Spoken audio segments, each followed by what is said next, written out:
Hello students. आज हम लोग क्लास 9th का first chapter rational and irrational number से स्टार्ट करने वाले हैं। बहुत बेसिक चैप्टर है। बहुत सारे कॉम्पिटिशन्स में भी ये चैप्टर से बहुत सारे क्वेश्चंस पुट अप होते हैं, तो इसको थोड़ा ध्यान से देखिएगा। रैशनल नंबर और इरैशनल नंबर समझने से पहले पहले आप थोड़ा नंबर सिस्टम को समझिए। नंबर सिस्टम में अभी हमने बहुत सारे टाइप्स के नंबर्स को पढ़ा, like whole number, natural number, ठीक है, इंटीजर्स, ठीक है, और इसके अलावा ये तो इनका होल नंबर का सम अप था। लेकिन अगर हम ब्रॉड क्लासिफिकेशन करें अपने नंबर सिस्टम का, तो हम उसको दो पार्ट में डिवाइड कर सकते हैं। एक तो रियल नंबर्स, जिसमें आपने जितनी भी चीज़ें आपने पढ़ रखी, whole number, natural numbers, integer, ये सारे आपके रियल नंबर्स में हैं। और एक पार्ट होगा इमेजिनरी। तो रियल नंबर तो आपको आइडिया है, इमेजिनरी को मैं समझिए कि किसी भी एक नेगेटिव नंबर का अगर आप स्क्वायर रूट, क्यूब रूट, ठीक है, क्यूब रूट अगर फाइंड करते हैं तो वो एक इमेजिनरी नंबर होगा।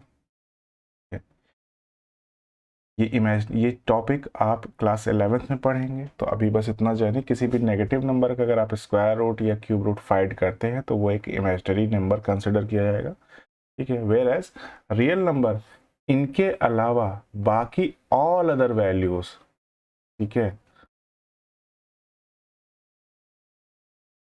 इस टाइप की जितनी भी वैल्यूज है ये सारी ही रियल नंबर्स होंगे। रियल नंबर में आपके नेचुरल नंबर इंक्लूडेड रहेंगे, ठीक है, होल नंबर्स रहने वाले हैं, ठीक है, इंटीजर्स रहेंगे, ठीक है। अब आगे बढ़ते, रियल नंबर्स को हम जब आगे क्लासिफाई करते हैं तो वो आगे दो पार्ट्स डिवाइड होते हैं, एक रैशनल नंबर्स में और एक इरैशनल में, जो हमारे इस चैप्टर का ऑब्जेक्टिव है। रैशनल नंबर्स ऐसे नंबर्स जिनको हम p अपॉन क्यू के फॉर्म में लिख सकते हैं, और वहां पर जो आपका डिनोमिनेटर है मतलब q, वो ज़ीरो नहीं होना चाहिए। क्यों नहीं होना चाहिए? अगर ज़ीरो, अगर ये आपका q ज़ीरो हो जाएगा, मतलब किसी भी नंबर का, अगर किसी भी फ्रैक्शनल नंबर का डिनोमिनेटर अगर ज़ीरो हो जाए तो वो नंबर, उसको आप डिफाइन नहीं कर सकते, वो अनडिफाइंड वैल्यू कहलाएगी, ठीक है। तो इसलिए यहाँ पर एक चीज़ का आपको ध्यान रखना होता है कि भाई p और q के फॉर्म में किसी वजह से आप 3/5 को लिखते हैं, ठीक है, 3/5 अपने सिंप्लीफाइड फॉर्म में आप इसको फर्दर रिड्यूस नहीं कर सकते, और स्टिल यहाँ पर 5 is not equal to 0, that means 3/5 is a rational number. Getting? ऐसे ही 4/2, इसको रैशनल नंबर पहले करने का मतलब, इसको पहले आप रिड्यूस करेंगे तो ये 2/1 में कन्वर्ट हो जाएगा। Now 1 is not equal to 0, that means 2/1 is again a rational number. I hope समझ में आया रैशनल नंबर।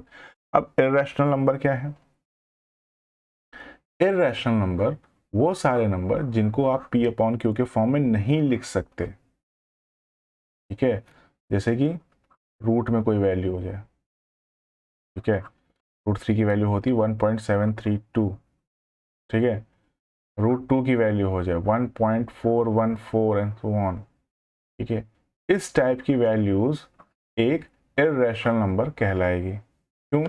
अब इसमें कुछ कंडीशंस हैं। इरैशनल नंबर वो सारे नंबर्स होंगे जिसमें ये नॉन टर्मिनेटिंग, मतलब अगर आप 7 3 2 1 आगे इसको आगे तक सॉल्व डिवाइड करते चले जाएं तो इसकी काफ़ी लंबी वैल्यू आती है, तो मतलब ये नॉन टर्मिनेटिंग है। साथ में नॉन रिकरिंग, मतलब यहाँ पर जो टर्म्स हैं कोई भी नंबर रिपीट नहीं हो रहा है, ठीक है, लगातार एक डिफरेंट फॉर्मेट के नंबर्स आपको मिलने वाले हैं। सिमिलरली यहाँ पर भी √2 की भी वैल्यू 1.414 है, ठीक है, ये आगे 2.5 समथिंग एंड चलती चली जाएगी, मतलब ये की वैल्यू रिपीट नहीं हो रही है, तो ये बोला जाएगा नॉन टर्मिनेटिंग और नॉन रिकरिंग। ना वो रुक रही है वैल्यू, ना वो रिकरिंग मतलब रिपीट हो रही है वैल्यूज, ठीक है। तो ये इरैशनल नंबर की कंडीशन है। आगे चलते हैं। अब देखिए रैशनल नंबर्स की कुछ कंडीशंस हैं। Numbers which can be expressed as p upon q, where p and q are the integer values and b is not equal to 0। अभी जस्ट आपको बताया p अपॉन q के फॉर्म में उसको लिखा जा सकता है, साथ में q should not be equal to 0। पहली कंडीशन, इसको आप क्यू से रिप्रेजेंट करते हैं, ठीक है, रैशनल नंबर को आप क्यू से रिप्रेजेंट करते हैं। तो रैशनल नंबर का तरीका ये कैसे हो सकता है, ए अपॉन बी, मतलब इसका एग्जांपल 3/5 एक रैशनल नंबर है, -3/5 भी एक रैशनल नंबर है, -3/5 is again a rational number, 3/-5 is again a rational number, ठीक है, -3/-5 is again a rational number, ठीक है। ये सारे टाइप्स है रैशनल नंबर के, ठीक है। मैंने ए अपॉन बी के फॉर्म में minus A of upon B, minus of A upon B, A upon minus B, ये सारे ही रैशनल नंबर के टाइप्स हैं। इसमें कोई भी, अब देखिए दो रैशनल नंबर्स आर इक्वल कब, जब उनका क्रॉस मल्टीप्लिकेशन इक्वल हो जाए, मतलब 3/5 और 6/10, ठीक है, ये इक्वल कब होंगे, जब इनका क्रॉस मल्टीप्लिकेशन इक्वल होगा। तो करके देखते हैं, 10 इंटू 3, ठीक है, इक्वल्स टू 6 इंटू 5, यहाँ पे 30 हो गया, दैट इज 30। तो यहाँ पर ये हम बोल सकते हैं कि भाई ये दोनों रैशनल नंबर्स आपस में इक्वल हैं, ठीक है। For any two rational numbers A and B, A plus B are two is again, मतलब दो रैशनल नंबर्स हैं, इनका अगर आप सम करके, ठीक है, इनको आप जोड़ो और फिर 2 से डिवाइड कर दो, मतलब इन दोनों का मीन फाइंड कर लो, तो वो जो वैल्यू आएगी ना फ्रैक्शन में, वो भी एक रैशनल नंबर ही होगी। ये कहने का मतलब कि दो रैशनल नंबर्स का अगर आप मीन लेते हो तो वहां पर भी जो वैल्यू आप फाइंड करोगे वो भी एक रैशनल नंबर ही होगी। आगे चलते हैं।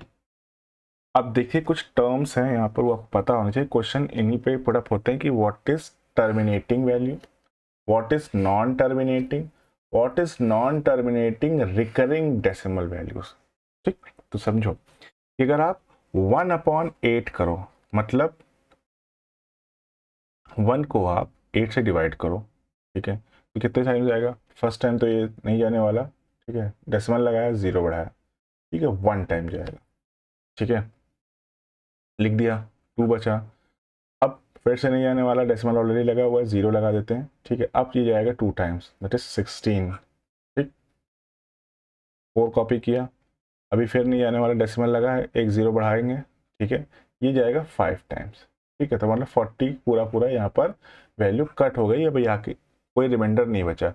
दैट मीन्स यहाँ पर जब किसी भी वैल्यू को डिवाइड करने पर 1/8, तो वहाँ पर आपको कोई रिमाइंडर ना मिले आफ्टर अ वाइल, ठीक है, तो उसको बोलेंगे टर्मिनेट हो गई वैल्यू। अब इसके आगे ये रिमाइंडर 0 है, ठीक है, रिमाइंडर आपको 0 मिल जाए तो उस कंडीशन में उसको टर्मिनेटिंग वैल्यू बोला जाएगा। वहीं पर एक और एग्जांपल देखिए, 1/25, इसको भी अगर आप डिवाइड करोगे ना, 0.04, और ये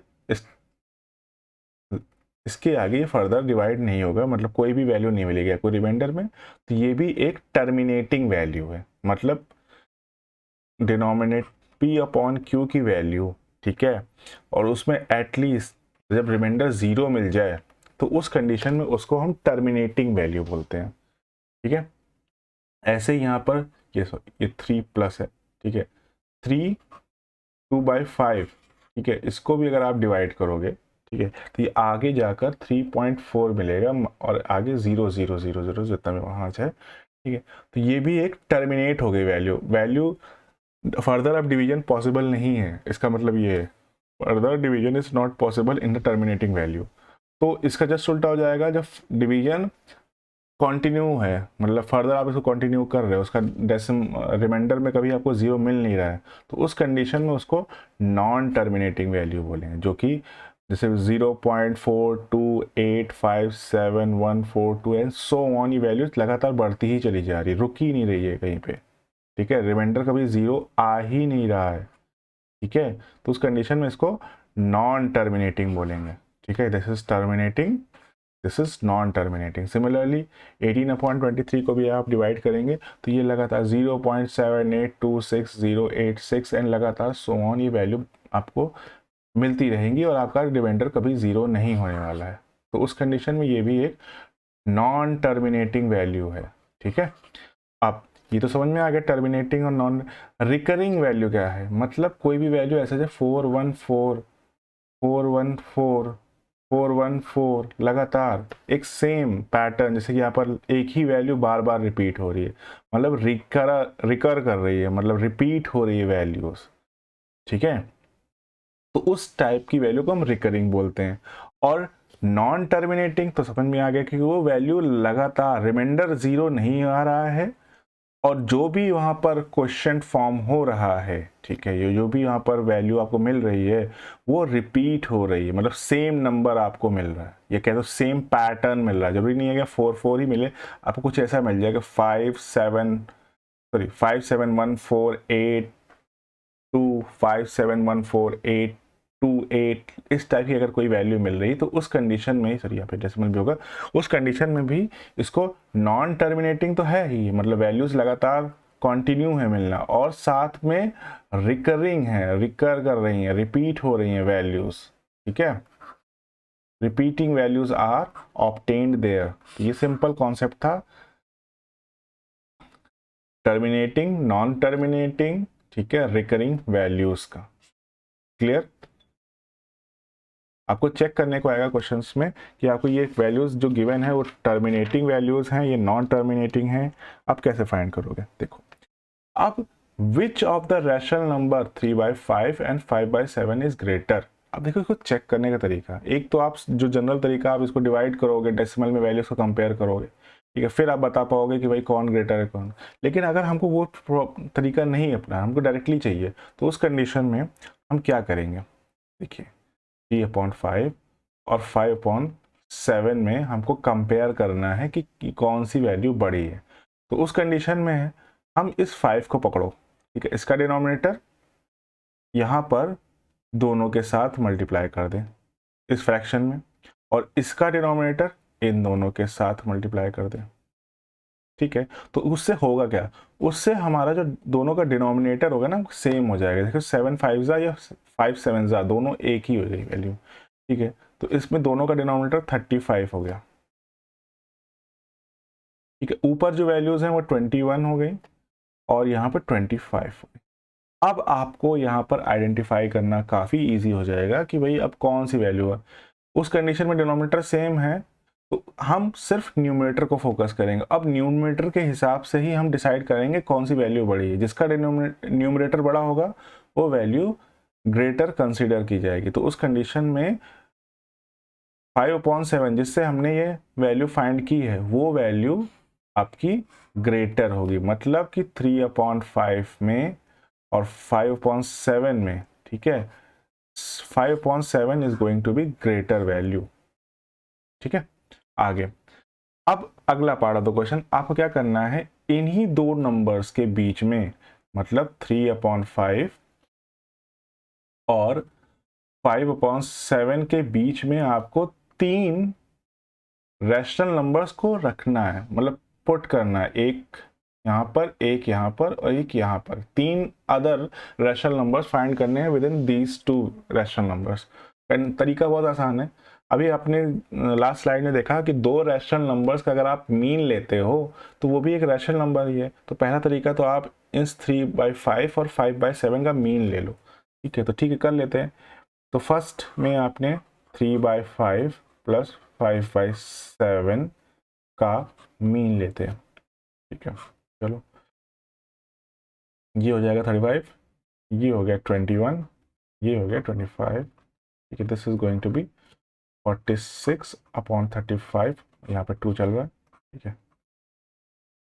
इसको थोड़ा सॉल्व करते हैं, ठीक है। ये देखो, ये 1 सबसे ऊपर, ये यहाँ पर, तो 46/70 रिड्यूस कर लीजिए 23/35, ठीक है। तो ये 23/35 फर्दर इसको रिड्यूस नहीं किया जा सकता, करेंगे तो डेसिमल में वैल्यूज आएंगी। तो उस कंडीशन में हम 23/35 को यहाँ पर पुट कर दें, 23/35 एक रैशनल नंबर आ गया।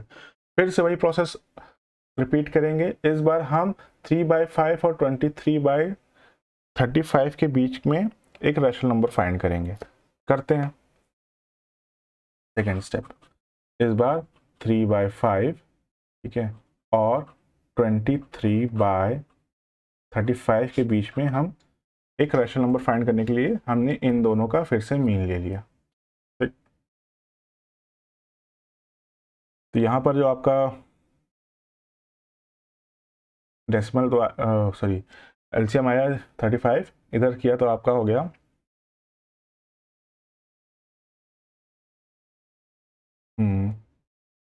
इधर आपने किया तो ये 35 से 5 से 7 21 प्लस इधर से आपने किया 35 तो 23 ही रहा।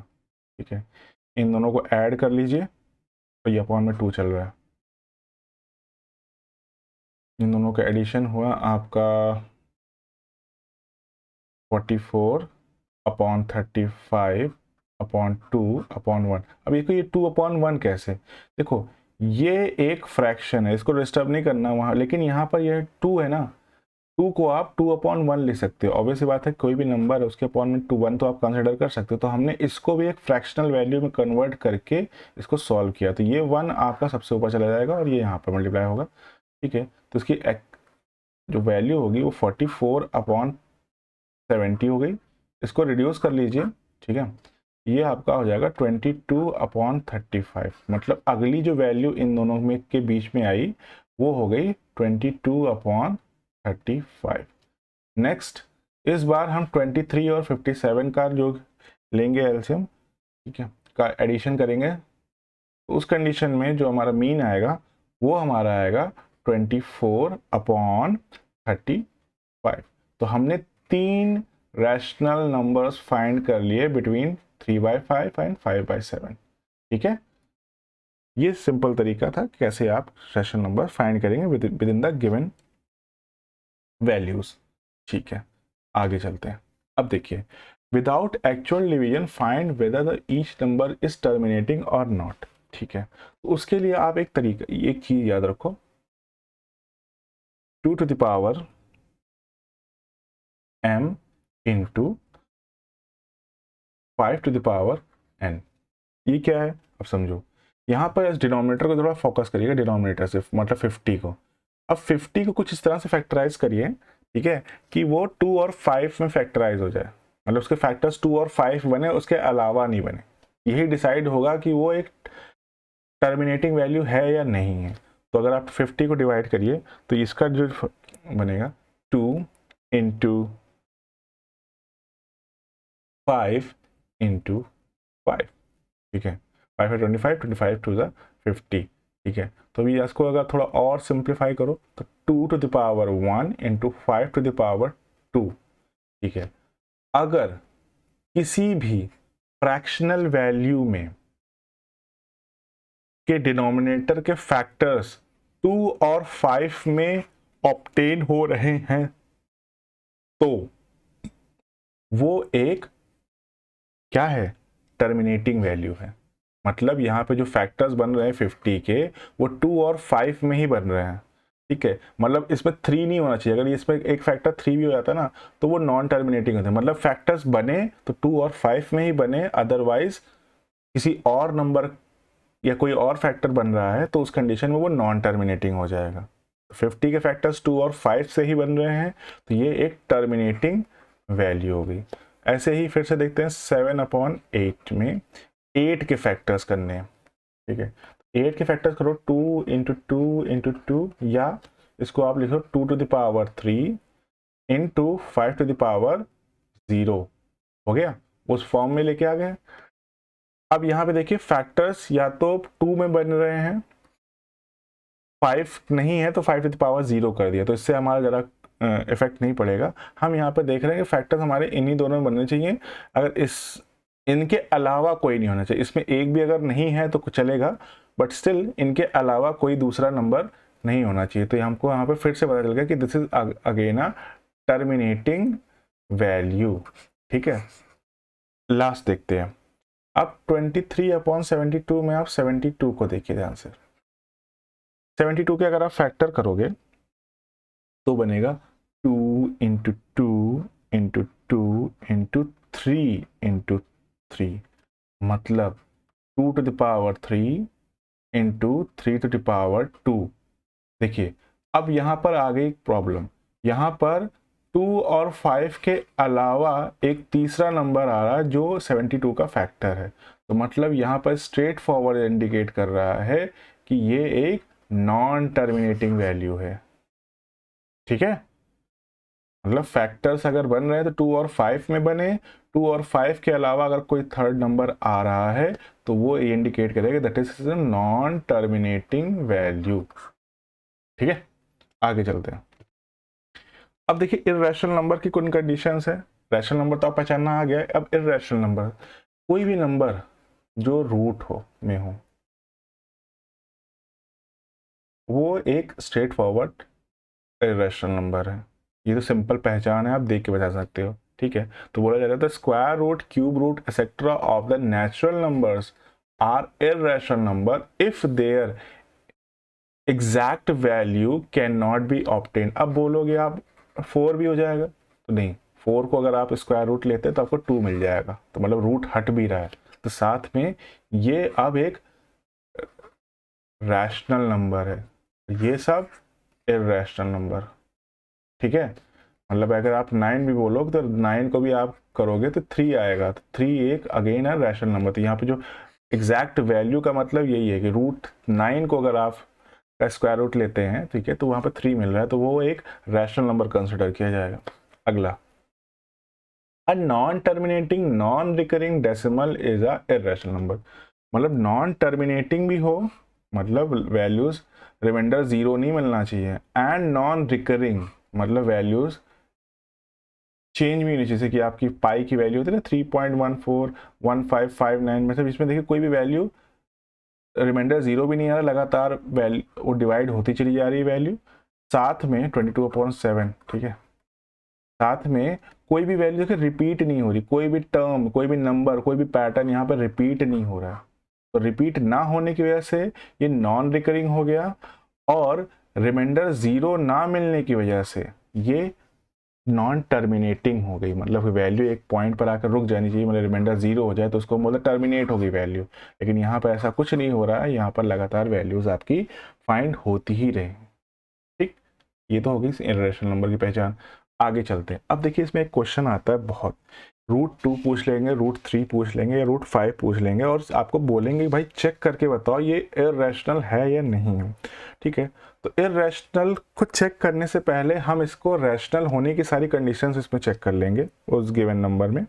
तो उस कंडीशन में हम let √2 is a rational number. ठीक है, अगर ये रैशनल नंबर है तो इसमें रैशनल नंबर की सारी कंडीशंस होनी चाहिए, अगर होती हैं तो रैशनल नंबर है, अदरवाइज ये इर्रेशनल है। तो हमारा यही यहाँ पर लॉजिक है कि हम इसमें रैशनल नंबर होने की सारी कंडीशंस को चेक करेंगे, अगर मिलती हैं तो रैशनल नंबर कंसिडर किया जाएगा, वेरस नहीं मिलेंगी यहाँ पर तो वो एक रैशनल नंबर ऑटोमेटिकली हो जाएगा। तो शुरू करते हैं। अगर ये रैशनल नंबर है तो √2 को हम a/b के फॉर्म में लिख सकते हैं। ठीक है, फिर क्या कर सकते हैं, अब इसको थोड़ा सॉल्व करते हैं, स्क्वायर कर देते हैं, स्क्वायरिंग। उस कंडीशन में ये स्क्वायर से स्क्वायर रूट तो खत्म, 2 बच गया, इधर आपका a²/b² हो गया। ठीक है भाई, अब b को अपोजिट साइड भेज देते हैं, 2b² = a² क्रॉस मल्टीप्लाई के बस इधर भेजा गया। ठीक है, तो यहाँ पर ये डिफाइंड हो रहा है कि a² के 2 फैक्टर्स हैं, b और 2। ठीक है, मतलब ये इसका एक फैक्टर है और एक फैक्टर ये है। ठीक है, तो a 2 से डिवाइड भी हो रहा है। ठीक है, मतलब a है, ठीक है, वो 2 से डिवाइड हो रहा है,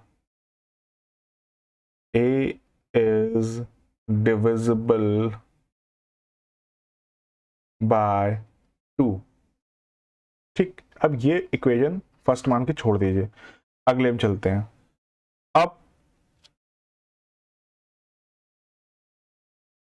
a को आप लेट 2c, ये देखो सेम अप्रोच है, कोई भी नंबर आएगा चाहे √2 आ जाए, राइट, चाहे √3 पूछ लेंगे, आपको इन्हीं स्टेप्स को फॉलो करके उसको इर्रेशनल प्रूफ करना है। तो प्रोसेस यही है, तरीका यही रहेगा। ठीक है, बस आपको टर्म्स को कैसे मैनिपुलेट करना है वो आपको आना चाहिए। अब फिर से स्क्वायर करना है, squaring A square is equals to 2 का स्क्वायर करोगे 4 हो जाएगा, सी का स्क्वायर करोगे सी स्क्वायर। ठीक है, फिर से अब देखिए फ्रॉम इक्वेशन 1, ठीक है, अभी आपने देखा कि ए स्क्वायर 2b के बराबर भी है, तो यहां पर हम उठाकर फ्रॉम इक्वेशन 1, ठीक है, a की जगह पर हमने 2b स्क्वायर पुट कर दिया, ये 4c स्क्वायर। ठीक, तो उस कंडीशन में इनका थोड़ा रिड्यूस करते हैं, ठीक है, 2 1 2 गया, मतलब b square equals to 2c square. कहने का मतलब अब from equation and from equation 2, this is equation 2, this is equation 1, ठीक है, अब हमको यहाँ पर दिख रहा है कि we get a and b both as are divisible by 2। जो स्टार्टिंग थे ना, a भी हमारा 2 से डिविजिबल हो रहा है फ्रॉम इक्वेशन 1, ठीक है, और b भी 2 से ही डिविजिबल हो रहा है फ्रॉम इक्वेशन 2, ठीक है, दोनों 2 से डिविजिबल। और ये एक रैशनल नंबर की कंडीशन नहीं होती है कि मतलब अगर कोई रैशनल नंबर आपको दिया जा रहा है, सपोज 3/5, तो पहले इसको अपने सिंप्लीफाइड, मतलब इसमें देखो कोई भी कॉमन फैक्टर नहीं है, ठीक है, ऐसा नहीं है कि आपने 10/15 कर दिया, ठीक है, तो इसको आप पहले रिड्यूस करोगे, ठीक है, ये 2/3 में कन्वर्ट होगा, ठीक है, तब इसको हम रैशनल नंबर बोलेंगे, अदरवाइज 10/15 को हम रैशनल नंबर नहीं, क्योंकि इनमें कॉमन फैक्टर मिल रहा है 5, ठीक है। तो यहाँ पर रैशनल नंबर होने की फर्स्ट एक कंडीशन है कि a/b is rational number, that is a or b do not have a common factor rather than 1, ठीक है, तो 1 तो छोड़ ही दीजिए, ठीक है, rather than 1 आपके पास इन दोनों का कोई भी कॉमन फैक्टर नहीं होना चाहिए, और जो कि हमें यहाँ मिल रहा है कि भाई a का भी एक फैक्टर हमें 2 मिल रहा है, इस कंडीशन में देखिए a को अगर आप फैक्टराइज करो तो इसका एक फैक्टर 2 है, और वहीं पर b के लिए भी एक फैक्टर 2 है। उस कंडीशन में यहाँ पर ये चीज कॉन्ट्राडिक्ट कर रही that it is a rational number, that's mean √2 is a irrational number. ये सेम अप्रोच ही करना है, थोड़ा इसमें थ्योरेटिकल एस्पेक्ट भी है कि आपको कॉन्ट्राडिक्शन चेक करनी है कि कॉन्ट्राडिक्ट तो नहीं कर रही हमारी रैशनल नंबर की कंडीशन। अगर कॉन्ट्राडिक्ट कर रही दैट मीन्स ये एक इरैशनल नंबर ही है। ठीक, जैसे आप √2 को भी सॉल्व कर सकते हैं, √3 को भी सॉल्व कर सकते हैं, √5 को भी सॉल्व, कोई भी रूट में वैल्यू दीजिए जा रही है जिसकी एग्जैक्ट वैल्यू आप नहीं फाइंड कर पा रहे हो, उसको आप इरैशनल यहाँ पर प्रूफ कर सकते हैं। अब इसके थोड़े नंबर्स को सॉल्व करते हैं। Examine each of the following, ठीक है, फॉलोइंग एज रैशनल नंबर और इरैशनल नंबर। समझो इसको कैसे करना है।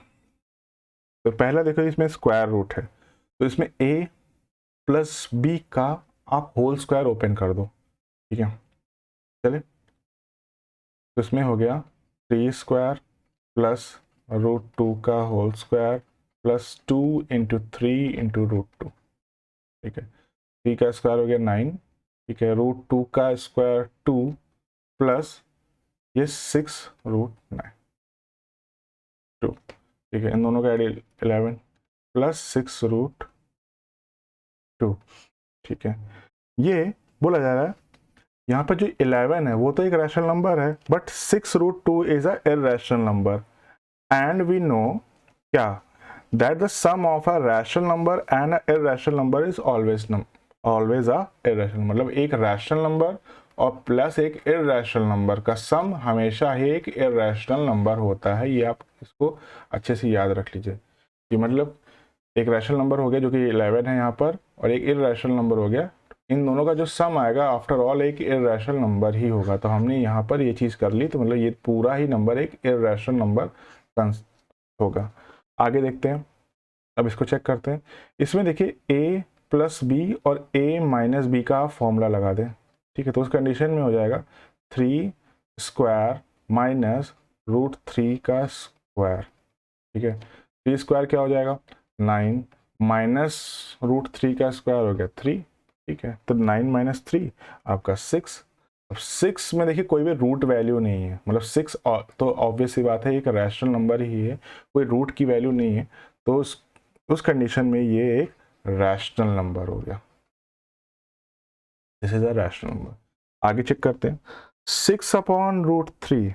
देखिए अब यहाँ पे सिर्फ एक टर्म है, किसी भी नंबर में अगर उसका एक भी पोर्शन रूट में है, ठीक है, या ये देखो √3 तो आपको पता है ये इररेशनल नंबर है, और इसमें 6 रैशनल है, तो लेकिन रैशनल का इररेशनल साथ डिवीजन, मल्टीप्लिकेशन, एडिशन, सब्ट्रैक्शन हमेशा ही एक इररेशनल नंबर ही आपको वहां पर ऑब्टेन कराएगा। ठीक है, that means it is again a irrational number. आगे चलते हैं। तो अभी देखिए यहाँ पर आपने चीज़ों को समझा कि what is rational number, what is irrational number. अभी इसमें एक पोर्शन बचा हुआ है जिसमें हम सर्ट्स को सॉल्व करना बताएंगे। ठीक है, मेजर क्वेश्चन उससे ही बनते हैं, लेकिन बेसिक अंडरस्टैंडिंग आपको हो गई होगी। आप इसकी क्वेश्चन की प्रैक्टिस करिए। अगली वीडियो में मैं इसके सर्ट्स के प्रॉब्लम लेके आऊँगा और आपको सॉल्व करना बताऊँगा कैसे चीज़ों इक्वेशन को रैशनलाइज करना है और उनको सॉल्व करना है। ईजी है, एक वीडियो में आई थिंक वो भी कंप्लीट हो जाएगा। फिर उसके बाद हम नेक्स्ट चैप्टर्स के साथ स्टार्ट। कोई भी सजेशन वीडियो से रिलेटेड हो तो आप उसको ज़रूर कमेंट्स में मेंशन करें, और चैनल को सब्सक्राइब करें, शेयर करें, लाइक करें। ठीक है, और अपने और ऐसे ही बने रहे। ठीक है, टिल देन पढ़ते रहिए।